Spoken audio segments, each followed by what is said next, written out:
Olá, sejam bem-vindos, sejam bem-vindas a mais um episódio desse podcast fantástico que é o Percepções do CFO Moderno, que é produzido pelo XPXT em parceria com a SAP Concur. Hoje a gente está recebendo aqui, não estamos recebendo um CFO, estamos recebendo um CEO, mas é um CEO que está muito conectado no dia a dia dos CFOs. Então a gente vai conversar hoje aqui com o Lucas Ribeiro, que é CEO da Roit. O Lucas vai contar um pouco pra gente o que a Roit faz, como é ser empreendedor no Brasil, quais são os desafios, enfim. Vai ser um papo recheado de coisas legais para vocês. E aqui ao meu lado, meu grande amigo Denis Tastano, que vai conduzir essa conversa junto comigo aqui para vocês. Obrigado, meu camarada. Beleza, Rodrigão? Por ter vindo, valeu. Sempre bom estar aqui. Show. Lucas, super obrigado. Legal. Você está aqui, vindo no nosso estúdio. Denis, se apresenta, para quem não te conhece, né? Já participou de outros episódios, mas se você está assistindo esse episódio pela primeira vez, quem é você? Bom, sou o Denis Tastano, responsável por Concur na América Latina, já há alguns anos de SAP e alguns anos aqui de podcast também, né? Desde o ano passado estamos aqui com vocês, batendo papo com CFOs, com CEOs, com CHROs. Com executivos em geral. Boa. E você, Lucas, conta um pouco pra gente da tua trajetória. Você é um cara jovem, já CEO de uma empresa que você fundou alguns anos atrás. Conta um pouco essa história pra gente. Boa, Rodrigo. Valeu, Denis. Obrigado aí pela honra de poder estar aqui com vocês hoje. Um grande prazer de poder compartilhar um pouquinho mais. E contando rápido da minha história, eu comecei como programador. Então venho da área de tecnologia, passei bastante tempo desenvolvendo software dos mais diversos. Já na época web, né? Comecei lá em 2003. Depois fui fazer administração, depois fiz direito, me especializei na área tributária, virei advogado tributarista e aí sim fui empreender na área tributária, mas com tecnologia. Essa é um pouquinho da Roit hoje, é um misto entre tecnologia e o mundo tributário. E que, claro, atende muito o CFO. Não, a área financeira é a grande demandante, a grande impactada pelas nossas soluções hoje. E o que vocês fazem exatamente na Roit? Vocês produzem software? Boa. O que exatamente vocês fazem lá? A gente usa do desenvolvimento de software para acelerar processos. Então, o nosso negócio é hiperautomação. O que a gente entrega na ponta é o resultado, tanto tributário, financeiro, processamento de invoice to pay, como nós chamamos, né? Desde o documento até o pagamento do fornecedor, mas também toda a gestão tributária, gerando isso, qualidade no processo, eficiência com brevidade, porque a informação ela tem validade. Né? Então, muitas vezes o que nós sabemos é aquele analítico está longe da realidade do CFO, porque ele venceu já, foi há muito tempo que aquele fato aconteceu. Então, nosso grande objetivo é ter o fato em tempo real. Né, e poder levar isso num analytics poderoso para o CFO, para o gestor tributário, muitas vezes, para que ele possa tomar melhores decisões. Agora, como é que é a vida do CFO, aí falando da sua percepção, com todas essas regras tributárias, essas mudanças tributárias que tem no Brasil, como que fica o dia a dia do CFO, não só do moderno, imagino no passado que não tinha automação. Como é que fica o dia a dia do CFO que vocês acabam cuidando? Muito bom. O CFO hoje ele é, com certeza, um dos maiores impactados pelo mundo tributário, porque o tributo ele afeta os custos.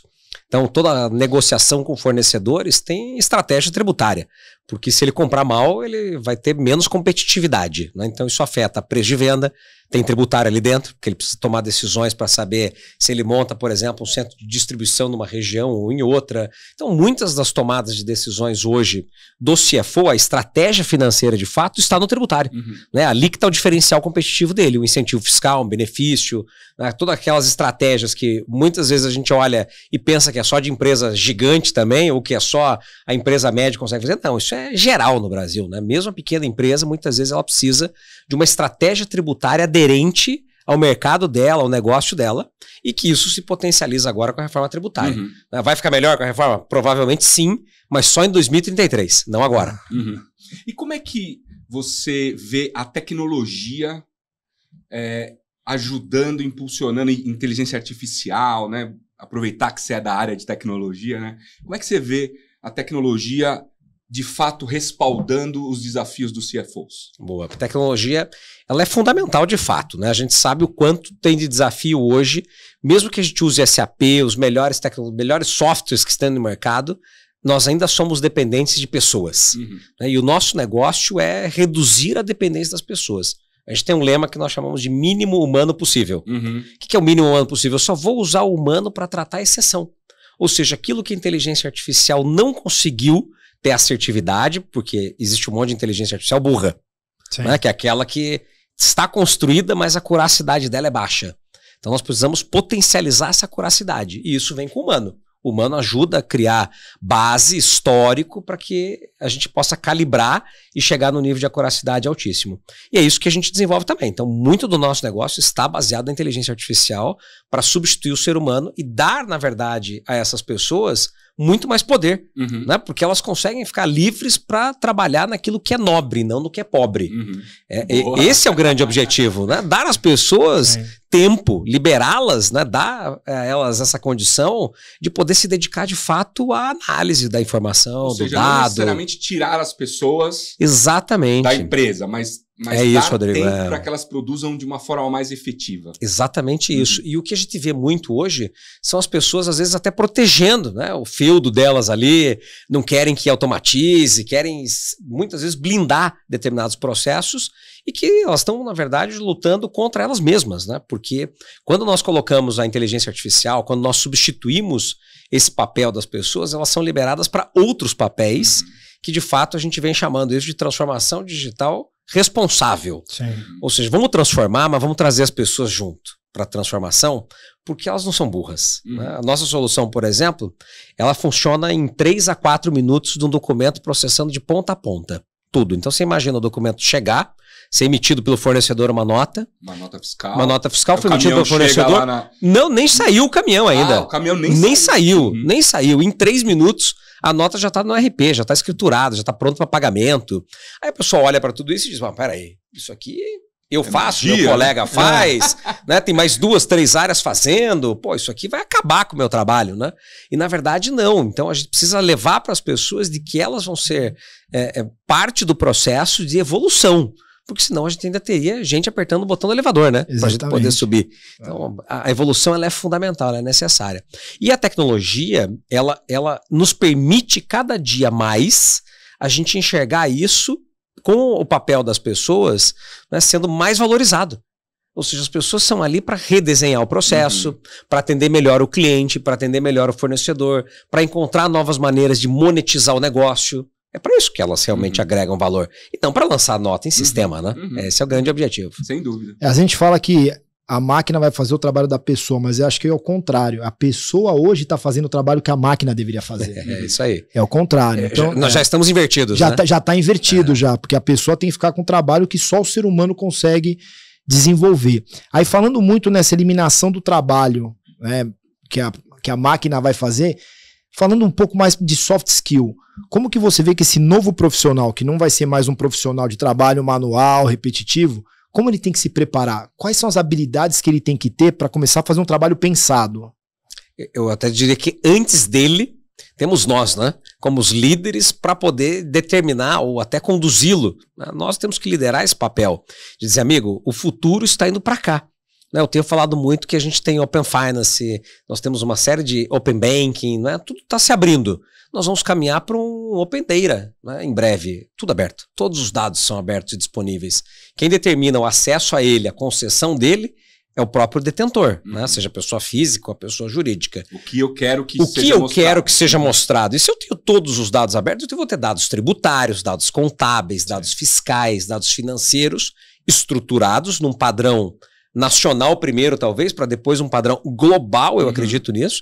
Pô, então se é para lá que nós estamos indo, que profissional que eu preciso de verdade, que você seja fulano, beltrano, para que a gente possa se desenvolver e caminhar nessa direção. E aí você tem muitas hard skills, inclusive, que precisam ser desenvolvidas. Por exemplo, hoje o profissional de contabilidade, ele não é só um profissional de contabilidade, ele tem que entender de direito, ele tem que entender de tecnologia, ele tem que entender muito do mundo financeiro, do mundo bancário, inclusive, porque ele é um gestor de crédito muitas vezes.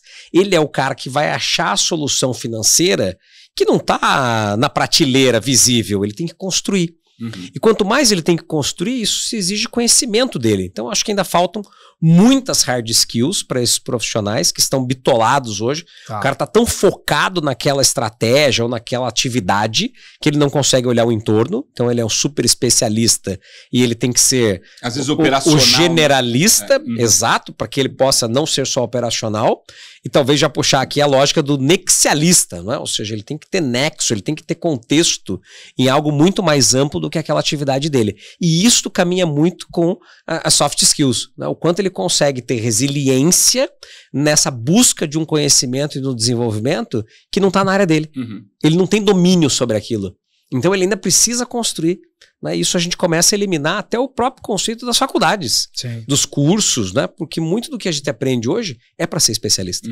E me conta uma coisa, Lucas.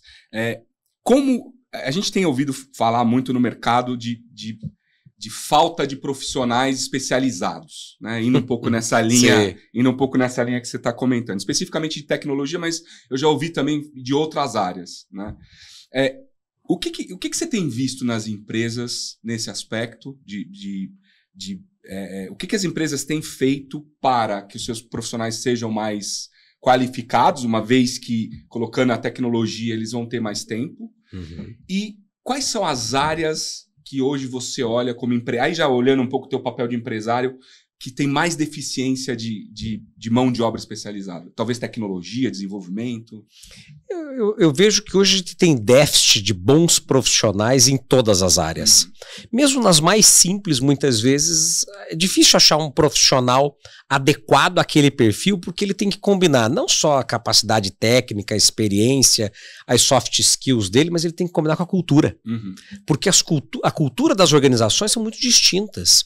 Nós, por exemplo, na Reut temos uma cultura de feedback 360 graus real time. Isso significa que no momento em que alguém fez algo que deveria ser diferente, outra pessoa vai falar para ela que pode ser o estagiário. Imediatamente. Que pode estar no meio de uma reunião com outras 10, 15 pessoas. Pô, essa pessoa vai se sentir criticada, invadida. Isso não é para qualquer um. A gente precisa trabalhar sempre muito forte essa cultura.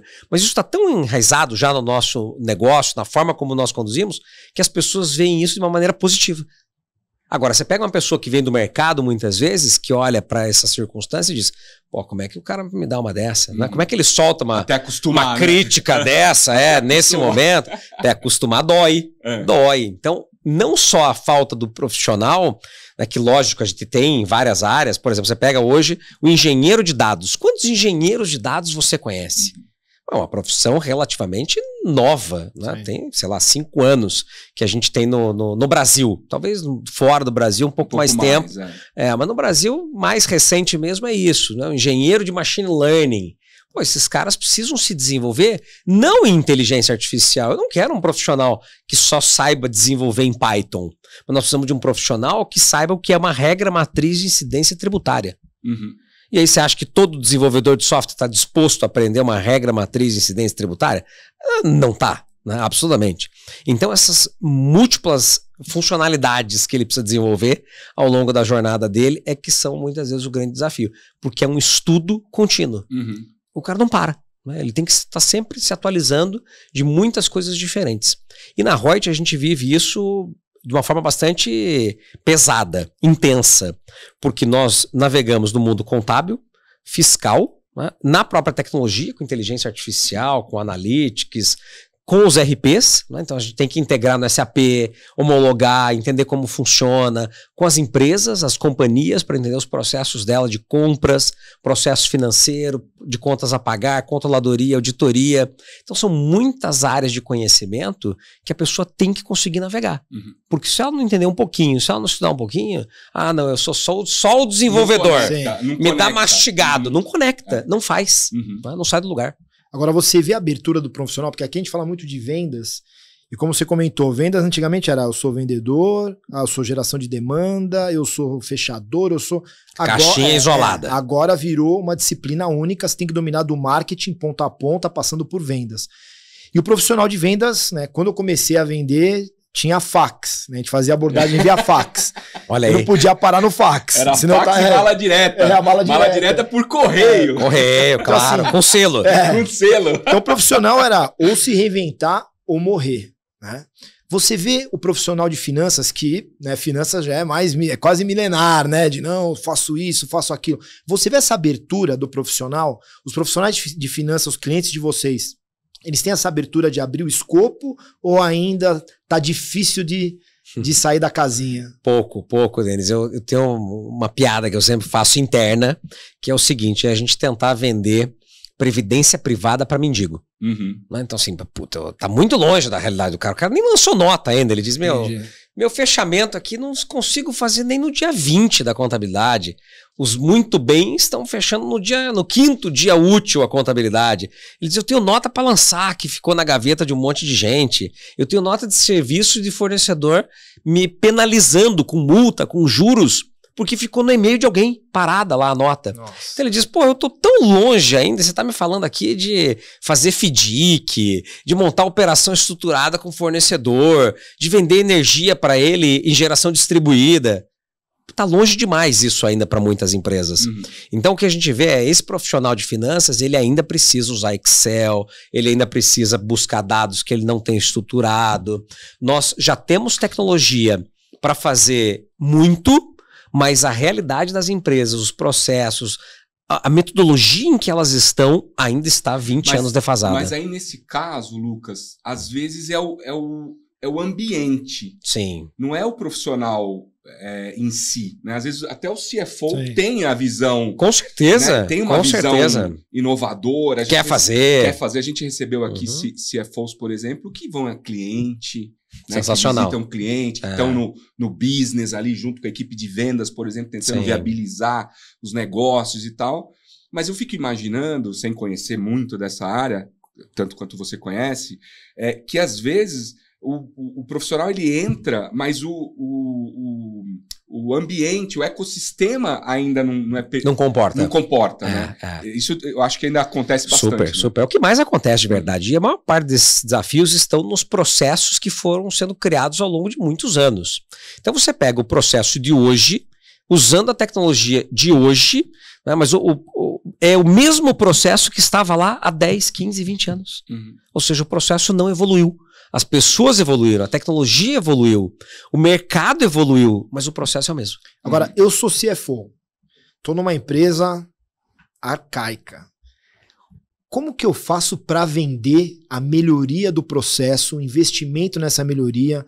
Quais são os ganhos que eu vou apresentar para o CEO, para o board, para os conselheiros? Como que eu faço para mudar a minha empresa? Muito bom. A mudança e o ganho, eles são objetivos. Quando a gente faz hoje uma análise, por exemplo, de um processo sendo disruptado para esse novo modelo, usando a inteligência artificial, usando robotização, usando o máximo da tecnologia, o retorno costuma vir em 6 meses. Então é um retorno muito rápido, é um ROI tangível, tá aqui, ó, essa é a conta. Você paga tanto de multa hoje tributária, multa para fornecedor, juros, você tem um processo que leva, um documento aqui leva 20 dias, 30 dias para ser pago, que você está antecipando para o teu fornecedor 10 dias, você poderia antecipar 40, por exemplo. Então a gente consegue medir isso muito bem, né, e determinar qual vai ser esse retorno, em quanto tempo o retorno. O problema não está no financeiro, por incrível que pareça. Ainda que a gente seja o CFO comprando, o problema está na cultura.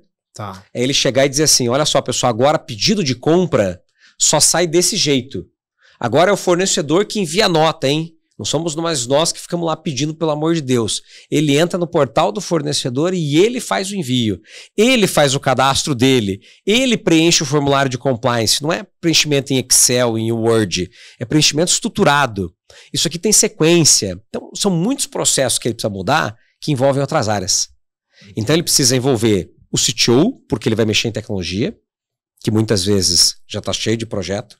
Tem um monte de outras questões que ele precisa envolver e tomar decisão crítica. Então ele diz assim, vou melhorar back-office agora? sendo que eu tenho ali reforma para poder mexer ou alguma coisa emitir do core do negócio, exato. Exatamente isso. Então, isso gera uma criticidade grande para ele, uma disputa política até mesmo, para o CFO conseguir isso. Ele precisa envolver a área tributária, que muitas vezes está abaixo dele, mas tem uma liderança, uma estrutura, etc. Ele precisa e vai reduzir headcount. E aí a gente sabe que tem um monte de gente que não quer reduzir headcount. Pô, mas peraí, eu não tenho isso como meta, isso não é melhor para reduzir custo? Mas quem tem mais poder? Quem tem 100, 200 colaboradores abaixo ou quem tem 20? Muda budget, muda toda a jornada. Então, esses desafios políticos hoje dentro das organizações pesam muito mais do que o financeiro. No financeiro é fácil a gente comprovar. Boa. Deixa eu te fazer uma outra pergunta, Lucas. Saindo um pouquinho desse tema, a gente pode voltar aqui uma conversa aberta. A gente está vendo uma instabilidade global gigantesca, né?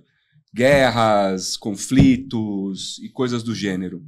Especificamente essa guerra de Israel, ela é uma guerra que afeta bastante o ecossistema de investimentos, porque a gente sabe que Israel vinha sendo um país, né, um celeiro de empresas de tecnologia, empresas de desenvolvimento, de inteligência artificial, né, estava se tornando um polo tecnológico.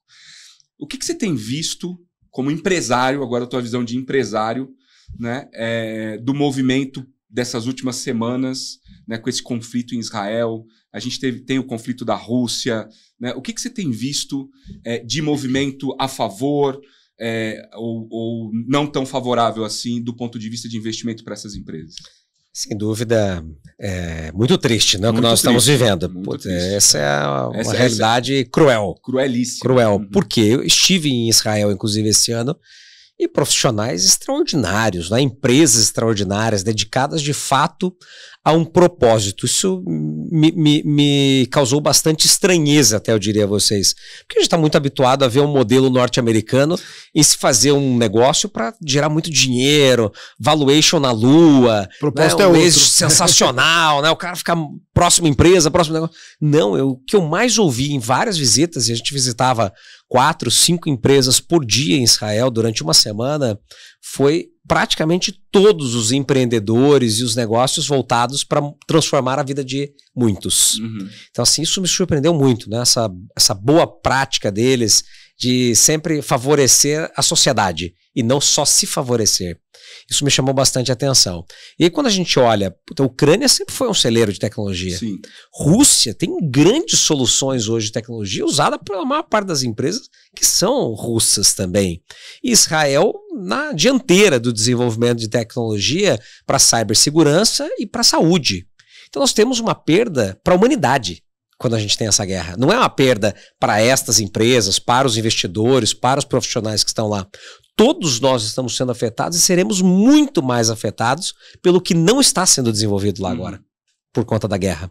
Então há um deslocamento natural desses profissionais, né? Essas empresas começam a ter que mudar a sua forma de se reestruturar, né? Tem que pensar de um outro jeito.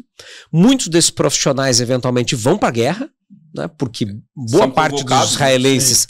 Perdão, é 100% obrigatório, né? O serviço militar, 3 anos para homens e 2 para mulheres, se eu não estou enganado. Então até as mulheres fazem parte do serviço militar, ou seja, boa parte desses profissionais geniais de tecnologia vão para a guerra. Pô, é um desperdício para a humanidade brutal, né? Brutal a gente fazer isso, mas é o que vai acontecer. Então isso desloca o capital, desloca muito do que já estava acontecendo com a Ucrânia e com a Rússia para que outros países, né? E a gente vê uma potencialização do Brasil. Né? O Brasil é hoje um ambiente seguro, né? Para que esses investimentos... Felizmente, a gente não tem esse desafio de guerra. Não temos, né? E nem sinal. Outros, mas esse os outros, bem mais contornáveis, inclusive, felizmente, do que esse, de fato, que coloca as pessoas num cenário extremo. Né? Então, eu vejo com bons olhos a contramão disso, né? Que é nós, como Brasil, tendo uma oportunidade maior né, de poder receber bons profissionais, daqueles que, como já recebemos, ucranianos, né, que vieram para o Brasil, ou que estão trabalhando para o Brasil de outras regiões do mundo, e ao mesmo tempo, claro, trazer capital para cá. Né? Acho que isso é natural que vai acontecer. Fala de uma outra guerra, uma guerra que o Brasil vive. Eu cuido de uma solução de controle de despesas, né, e gastos de colaboradores para que esses controles e essas despesas estejam dentro do compliance, tá? Dentro do orçamento, dentro do que a empresa quer e espera. Infelizmente, a gente vê, se depara, eu vou falar da minha solução, depois você fala da sua, com muita fraude, com muito desvio, funcionário desviando, fraude, fora do compliance. Tem um percentual pequeno de erros. Ah, isso aqui foi um erro, ok. Mas tem muita fraude, tá? Não só no Brasil, mas em toda a América Latina e no mundo. Sem dúvida.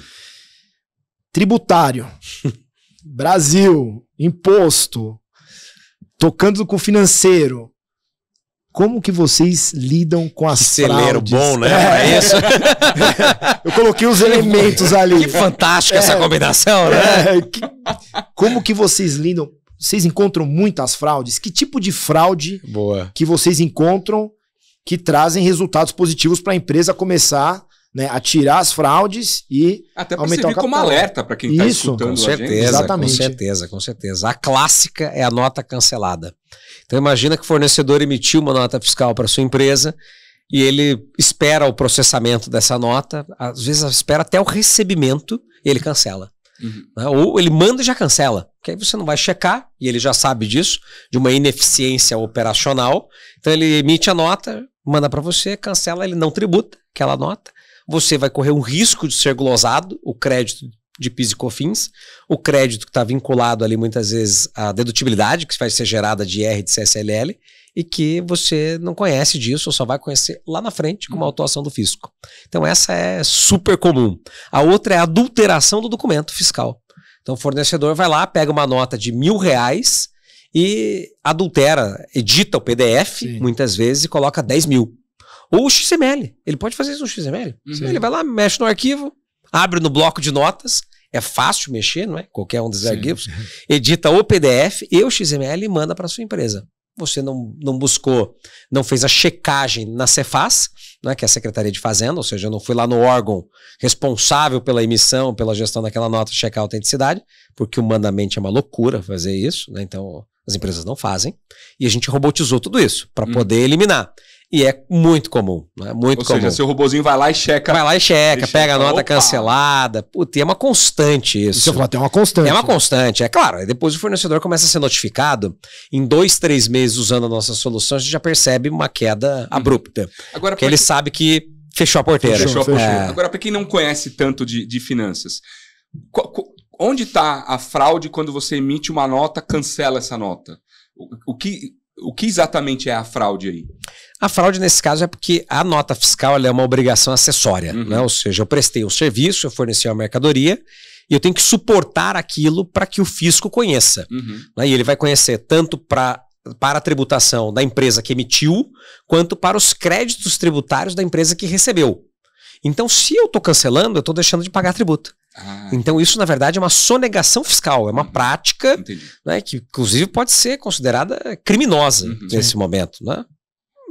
No Brasil, o crime tributário não é tão robusto quanto em outros países, mas fatalmente eu estou prejudicando o erário. Né? Eu estou deixando de mandar dinheiro para os cofres públicos porque aquela nota é como se ela não existisse mais. Exatamente. Entendi. E imagina que isso é uma perda dupla, né?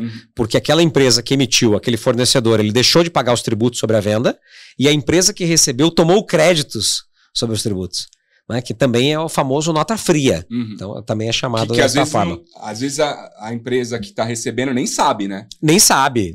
Por isso que a sua solução ajuda, porque você vai lá e checa para a empresa. Né? Por outro lado, a empresa que compra a nota fria, né, ou seja, ela compra a nota que vai ser cancelada, essa empresa nem quer ser nossa cliente, né? Porque aí ela vai conflitar com a estratégia. É isso.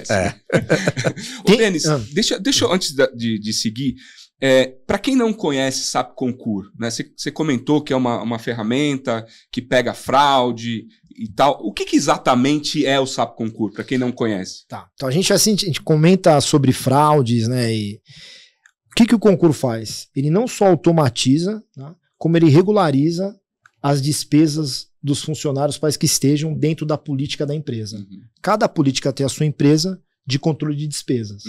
Quando a gente fala despesa, geralmente a gente pensa em despesa de viagem, mas não só despesa de viagem, toda despesa... Ou seja, se eu for para um restaurante com cliente, se eu peguei um táxi, se eu aluguei um carro, tudo isso é gerenciado. Tudo isso é gerenciado dentro da nossa solução. Então, por exemplo, você vai falar, fui para uma viagem, tive alguns gastos, esses gastos estão dentro das regras de compliance da empresa, não só dentro das regras de valor, de montante, mas você pode gastar com bebida alcoólica, por exemplo, pode, não pode, o quanto você pode almoçar 100% reembolsável se for com um fornecedor, se for só você, tem um limite.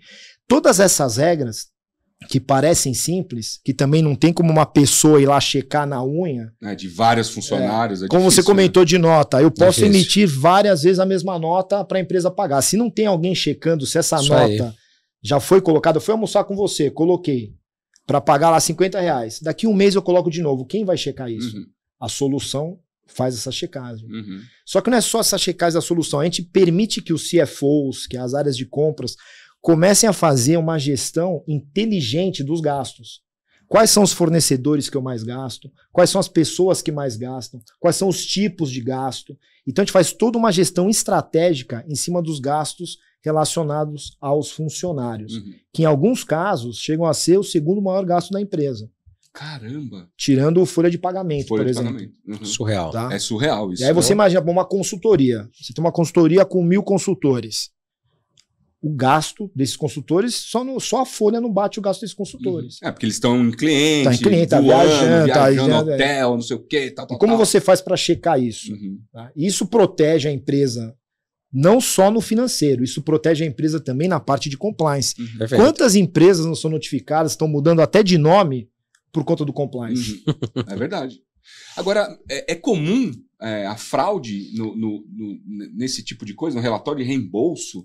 O que eu comento é o seguinte, infelizmente, a gente ajuda as empresas com isso, e infelizmente, por que eu falo infelizmente? Porque é triste do lado profissional você ver a quantidade de fraudes, não de... Quando a gente fala, são altos executivos, às vezes, gestão, não só falar, o pessoal ganha, não, o pessoal que ganha bem fraudando a empresa. Fraudando tanto na parte de quantidade, ia falar montos, né? Eu tava no México, né? Tanto tá parte, virando a chave do espanhol ainda. Tanto na parte de quantidade, quanto no que ser gasto. Tá? Então, infelizmente, sim, são vários casos de várias empresas, e aí, como o Lucas comentou, a gente consegue apresentar casos reais de 3 meses. Por exemplo, relatório de despesas relacionado à quilometragem. Eu saí da minha casa, vim até aqui, coloco lá, 5 quilômetros. Só que, na verdade, foi 1 quilômetro, por exemplo. Teve cliente que fez business case, a gente falou assim, não, tem um arredondamento. Andei 11,5, coloco 12. Ele falou, vou ganhar esse 1 quilômetro de arredondamento. Ele fez o business case baseado nisso. Os funcionários estavam fazendo 10 quilômetros a mais por relatório. Uau! Como é que você vai pegar? Se eu moro a 10 quilômetros, a 20, a 30 ou a 40. Como é que você vai pegar? Na mão é impossível. Na mão é impossível. Mas como é que você pega lá no concurso? Você habilita no celular e o GPS pega e sobe automaticamente. Lógico, eu peguei um trânsito aqui, mudei. Isso daí, o Delta, você consegue trabalhar. Bem, Mas aí você evita exceção, de exceção não 10 quilômetros, 40 quilômetros. Eu posso sair da minha casa e ir para SAP e falar que são 50 quilômetros todo dia. E, na verdade, são 5. E aí eu consigo... Tem casos de funcionários dobrando salário só na quilometragem. Uau, cara. Então aí você consegue calibrar e fazer todo esse controle. E às vezes a gente fala do controle financeiro, tem o controle do compliance. Isso é extremamente... Tem alguns... Que é onde você está gastando a grana, né? Exatamente. Tem algumas empresas que não permitem, por exemplo, se o cliente é governo, eu não posso levar para jantar. Eu não posso jantar e dar acima de X mil. Eu não posso... Essa regra, quem vai checar ali? Quem vai checar quem difícil, for? Na mão muito difícil. Tem que ter tecnologia. Então, infelizmente, sem tecnologia, né, o mundo ideal qual que seria? Não precisa de tecnologia porque todo mundo é honesto. Né? E a gente não vive nesse mundo ideal. Tem erro que acontece. Tem lá o seu 3% de erro mesmo. Acabou submetendo 2 vezes a nota porque você não viu, passou, são várias notas. Mas isso é 3%. 2%. O grosso mesmo. O grosso é fraude. E é rápido de implementar, custa caro. Eu não gosto de falar caro porque caro é relativo, né? Tem que dar ROI. Tem que dar o ROI. Exatamente. E dá ROI. Isso aí, dá ROI. A gente sabe que dá ROI. Então, isso que eu queria saber. Não, a implementação é rápida. Né? O desafio, igual o Lucas comentou, é a cultura da empresa e a empresa ter essas regras estabelecidas. Porque às vezes eu chego Mas vocês ajudam, a gente ajuda, ajudam, né? Porque até quem faz a implementação já está acostumado a ter contato com várias regras de várias empresas. Então você vai comentar, não, essa empresa, isso aqui não dá para pegar assim. Isso aqui, porque a gente que viaja bastante, você sabe, tem algumas regras que não tem aderência. São impraticáveis. Porque não dá pra praticar. Você fala, não dá pra praticar. Pessoal, isso aqui não é nem que eu quero fraudar. Não dá pra praticar. Tô viajando, precisa mudar alguma coisa, ou a regra é essa, o México é mais caro que a Argentina. Então, assim, tem algumas regras. Por isso é que as áreas também que determinam essas regras são áreas que tem que avaliar. Pega o Covid. Você tem que reavaliar as regras com muita frequência. A regra é viva. A regra é viva. Você não pode ter aquela regra e parou. Como que é o Covid? Agora, por exemplo, eu tô viajando e se eu quiser voltar e fazer um exame, cobre ou não cobre?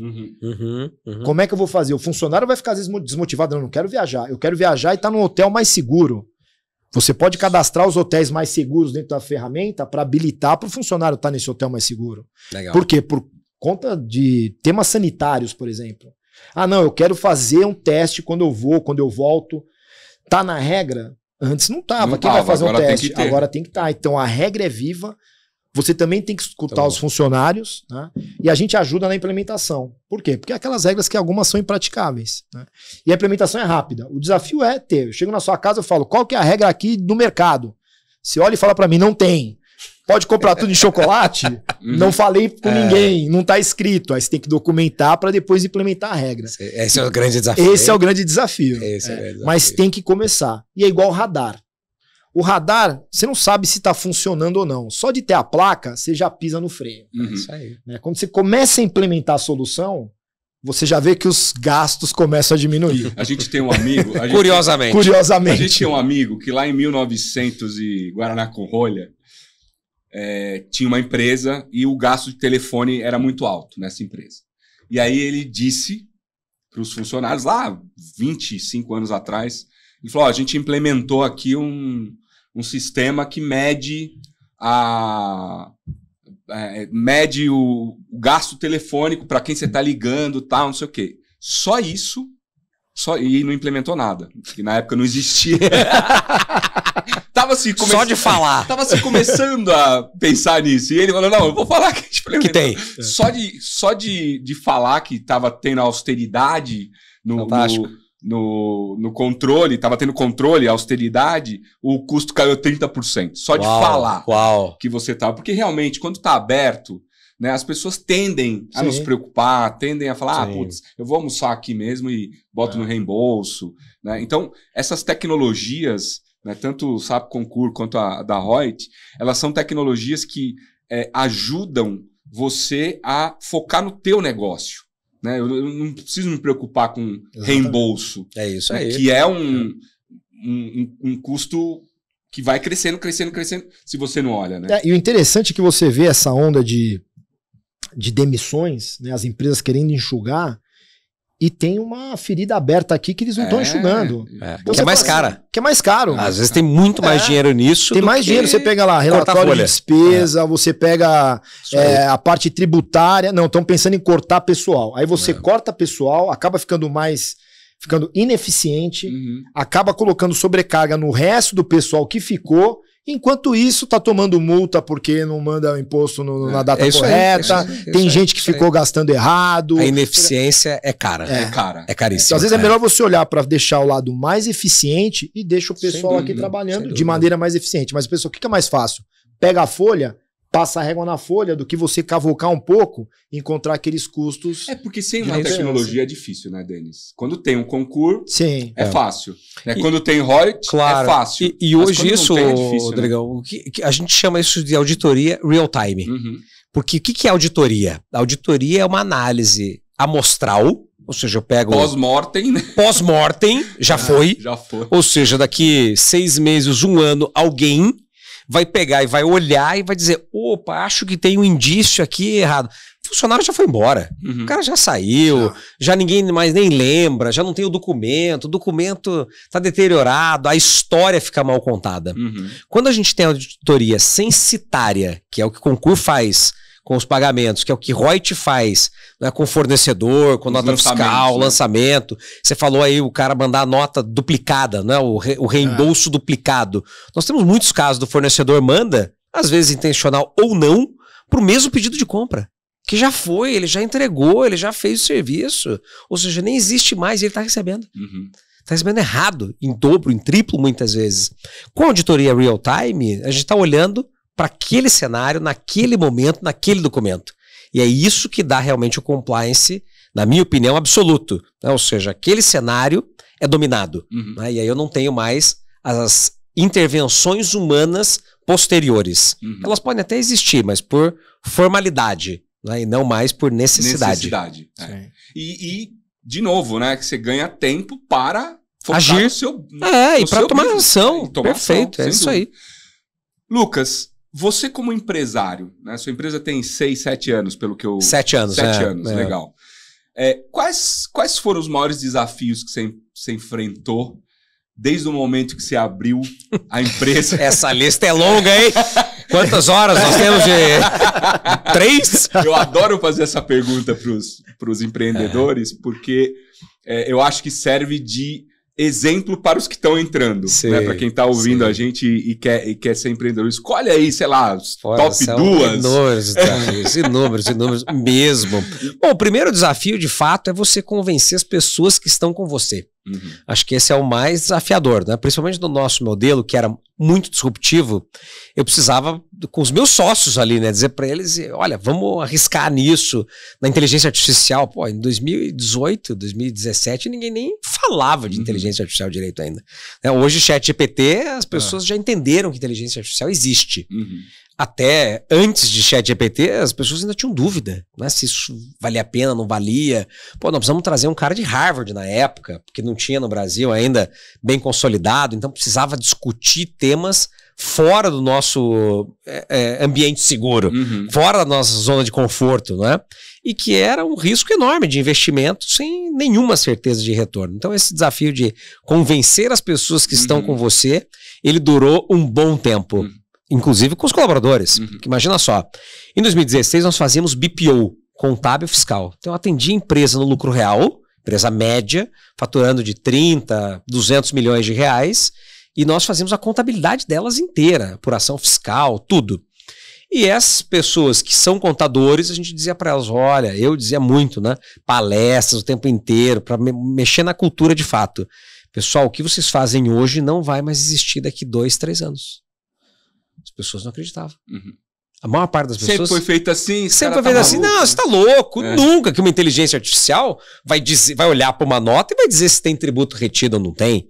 Se a base de cálculo tá certa ou tá errada. Imagina, isso é um absurdo. Vai saber a alíquota. Como vai saber a alíquota?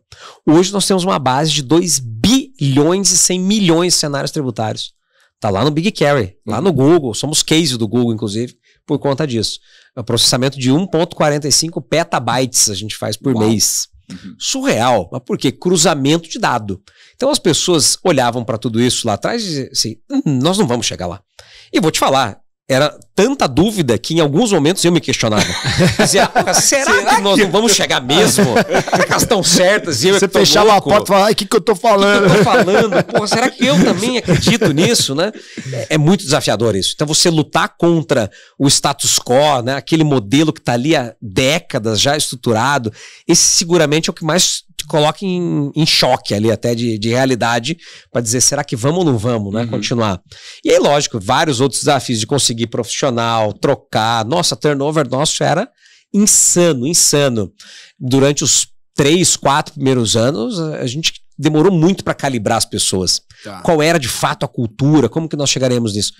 Fomos agraciados agora pelo prêmio do GPTW, né? Ficamos em 10º lugar no Paraná. Parabéns. Legal, parabéns. Melhor empresa para se trabalhar e 34º no Brasil. Que legal, sensacional. Parabéns. Essa primeira vez que nós entramos e já conseguimos 2 rankings muito legais. Muito obrigado. Então, assim, um desafio constante, eu falo para as pessoas, não é meu, não é da Reut, é delas. Porque são as pessoas que constroem o ambiente, são elas que se relacionam. Elas não estão se relacionando comigo todos os dias, elas se relacionam entre elas. Então esse ambiente foi criado com liberdade, com autonomia para as pessoas tomarem decisões, com conhecimento. Então nós temos uma regra na Reut muito interessante, que qualquer um pode entrar na agenda de qualquer um. As agendas são livres, a abertas. minha inclusive. Todo mundo. Eu quero entrar numa reunião online agora que o Lucas está falando com o Denis. Posso? Pode. O cara entra, ouvinte, porque ele pode conhecer de todas as áreas. Então nós temos um ambiente de muita transparência. As pessoas conseguem saber o que está sendo feito, para onde nós estamos indo, como nós estamos indo. Isso é muito legal, né? Você coloca a pessoa que não vem pelo desenvolvimento só profissional, mas é um desenvolvimento pessoal, inclusive. Ela se torna um ser humano com muito mais amplitude de conhecimento, de estratégias, de reflexões do que ela teria em qualquer outra empresa. De onde surgiu a ideia de abrir a empresa? Você era advogado tributarista. Eu sempre fui empreendedor, na verdade. Sempre tive empresa.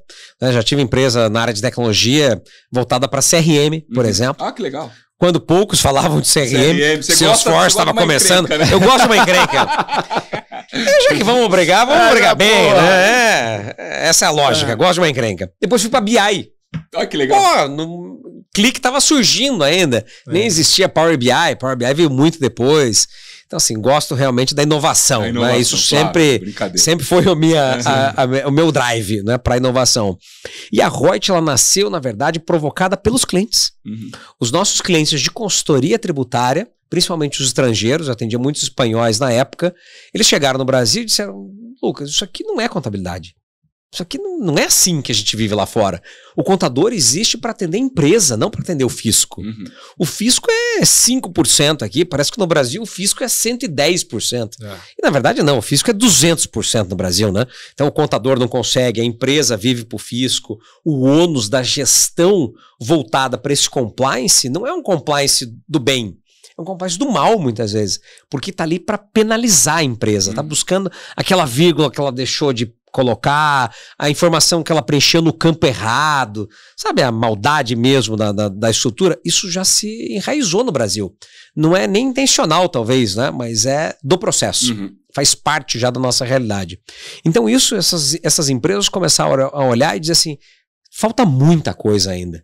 De estratégia, de custo, né? Olhar a precificação, olhar de fato para onde a empresa está caminhando, não é? Como que isso vai ser estruturado numa lógica de ter o financeiro, ter o contábil, ter o fiscal como ponto de partida e não ponto de chegada.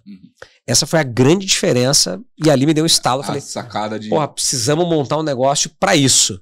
Né? E aí nasceu a Reut. No Paraná? No Paraná, nasceu em Curitiba. E depois a gente expandiu para São Paulo e Brasília. Né? Tivemos as 3 sedes até a pandemia. Na pandemia virou home office, não tem mais sede. Tem uma sede em Curitiba ainda. Mas tá legal Bahia, lá, tem aqui em São Paulo, mas é isso. Várias pessoas. Modelo híbrido, as pessoas no Brasil inteiro, estamos com 180 pessoas. Metade na área de tecnologia e a outra metade distribuída entre tributaristas, contadores. Então nós temos o conhecimento da dor muito forte. Entendi. Né? Quando a gente chega numa empresa, a gente chega já com um manual, um book de boas práticas. Sei do que eu tô falando, né? Eu sei do que eu tô falando porque eu vivi essa desgraça aí que você tá vivendo. Você é paranaense? Eu sou, nasci em Curitiba. Morando em São Paulo. Morando em São Paulo. Como é que tá essa... Não é como é que tá essa adaptação, porque você já tá adaptado. Sim. Mas como é que foi essa adaptação? O que você faz quando não tá na empresa? Se existe isso? Você sempre tá na empresa, porque tem um pessoal que é workaholic. É sempre 24 horas deles. 24 horas. O que o paranaense, quando chega em São Paulo... Segunda a segunda. O que ele faz aqui pra se adaptar? Boa. Não, que é bem diferente. Morando em São Paulo. Já tinha morado em São Paulo antes também. Você tá aqui há quanto tempo? Eu voltei pra São Paulo agora em janeiro. Janeiro. Recente. Então aí 10 meses em São Paulo, né? Mas a grande necessidade, por que eu senti que eu precisava mudar para cá de volta, né? Porque o mercado de verdade acontece aqui, não só pelos clientes e pelas empresas, que é o maior volume, mas pelos eventos. Tem muito evento acontecendo o tempo inteiro, de grande porte em São Paulo. E a gente acaba perdendo isso não estando aqui. Você não consegue se deslocar todas as semanas. Tem evento que eu consigo ir, assisto aquela palestra que eu quero e volto. Pô, isso é sensacional. Se eu tô fora, não consigo fazer essa dinâmica. Então isso agrega muito valor para acelerar também o conhecimento e aí o entendimento do mercado. Para onde a gente está indo de fato, né? E como que a gente consegue calibrar melhor o negócio estando aqui, com certeza. E aí nas horas vagas é pouco espaço de hora vaga, ainda mais com 2 filhos, né? Mas é cinema, é teatro, situações que você tem aqui também em São Paulo que muitas vezes você não tem em grandes centros, né? Isso São Paulo permite. Tem bastante opção. Né? Muita opção, muita opção, muita opção. Isso é muito legal. A parte cultural de São Paulo é muito rica. Né? É fantástica. Senhores, o papo tá ótimo. Eu ficaria aqui com vocês mais horas, mas eu quero agradecer, Lucas, por ter vindo. Poxa. Super obrigado. Prazer te receber aqui. Obrigado. Meu camarada Denis, obrigado. Obrigadão. Obrigado por terem vindo. Obrigado, Denis. Muito obrigado, pessoal. Até a próxima. Até a próxima. Obrigado, Valeu. Lucas. Obrigado. Obrigado a vocês. É isso aí, pessoal. Espero que tenham gostado dessa conversa cheia de informações. Navegamos por diversos temas interessantíssimos aqui com o Lucas e com o Denis. Se você está gostando desse projeto, deixa seu like, compartilha esse vídeo, que é importante para nós, tá certo? Esse programa, Percepções do CFO Moderno, é uma parceria entre o XPXT e a SAP Concur, tá certo? Fiquem bem e até o próximo episódio.